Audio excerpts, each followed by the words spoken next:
قبر کی پہلی رات کا منظر کیسا ہوگا؟ یہ ایک ایسا سوال ہے جس کی تلاش میں ہر دوسرا شخص نظر آتا ہے۔ آج ہم اس سوال کا جواب آپ کے لیے اسلامی نقطہ نظر سے لے کر حاضر ہوئے ہیں۔ اس کے علاوہ آپ کو یہ بھی بتائیں گے کہ آخر قبر انسان کو کیسے پکارتی ہے۔ کیا یہ پکار انسان کو کب سنائی دیتی ہے؟ قبر کی پکار۔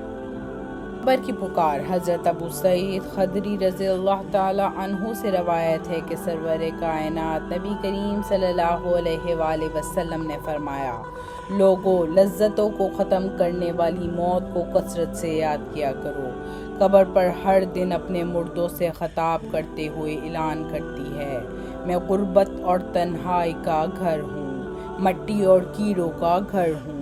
جب مومن کو دفن کیا جاتا ہے تو قبر اسے مرحبا کہتے ہوئے خوشخبری سناتی ہے کہ میری پشت پر چلنے والوں، میں تو بڑا محبوب تھا، آج میں تیری ہو گئی اور تو میری طرف آ گیا، تو اب میرے احسان کو دیکھ لے گا۔ یہ کہہ کر قبر تا حیات نگاہ کشادہ ہو جاتی ہے اور جنت کا دروازہ کھول دیا جاتا ہے، جہاں سے اس کو جنت کی تازہ ہوا آتی ہیں۔ حضرت ابو ہریرہ رضی اللہ تعالی عنہ کا بیان ہے کہ رسول صلی اللہ علیہ وآلہ وسلم ایک جنازے میں شریک ہوئے، پھر فرمایا، میں بھی آپ صلی اللہ علیہ وآلہ وسلم کے ہمراہ تھا۔ آپ صلی اللہ علیہ وآلہ وسلم نے قبر کے پاس بیٹھ گئے اور فرمایا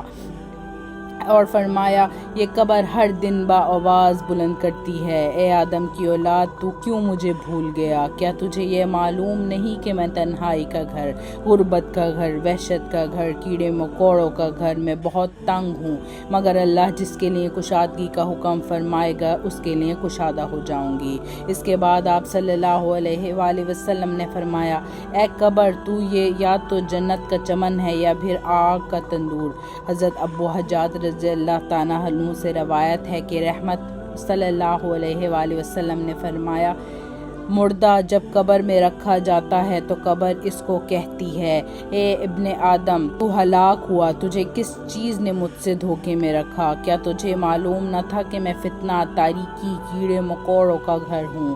تجھے کس چیز نے مجھ سے بہکا کر نڈر کر دیا اور تو میری بہشت میں خوب اکڑ کر چلتا تھا؟ اگر وہ مردہ نیک ہوگا تو کہے گا، قبر کو جواب دے گا، اے قبر، تو دیکھ تو صحیح اس کے اعمال کیسے ہیں، یہ اچھائی اختیار کرتا ہے اور برائی سے باز رہتا ہے۔ یہ سن کر قبر کہتی ہے، بے شک یہ نیک تھا، اب میں اس کے لیے سرسبز ہو جاتی ہوں۔ مردوں کا جسم جس وقت منور ہو جاتا ہے اور اس کی روح اللہ کی طرف بھیج دی جاتی ہے۔ حضرت ابو عبداللہ بن عبید رضی اللہ سے روایت ہے کہ رسول صلی اللہ علیہ وآلہ وسلم نے فرمایا، مردہ قبر میں بیٹھتا ہے اور ان لوگوں کے پیروں کی آواز بھی سنتا ہے جو اس کے جنازے کے ساتھ قبر تک گئے ہوں۔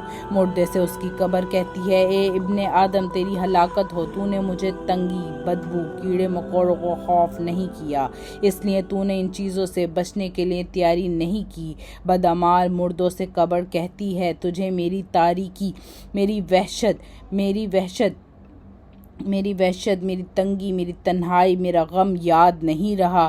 اس کے بعد قبر اس کو جکڑ دیتی ہے، جس کے بعد اس کی پسلیوں کی ہڈیاں ایک دوسرے میں پیوست ہو جاتی ہیں، جبکہ نیک بندے کے لیے قبر کشادہ کر دی جاتی ہے اور اس کی دائیں ایک کھڑکی کھول دی جاتی ہے جہاں سے اس کو جنت کی ہوائیں آتی ہیں۔ اللہ پاک ہم سب کو قبر کے عذاب سے بچائے اور ہم کو نیک اعمال کرنے کی توفیق عطا فرمائے، آمین یا رب العالمین۔ جزاک اللہ، خدا حافظ۔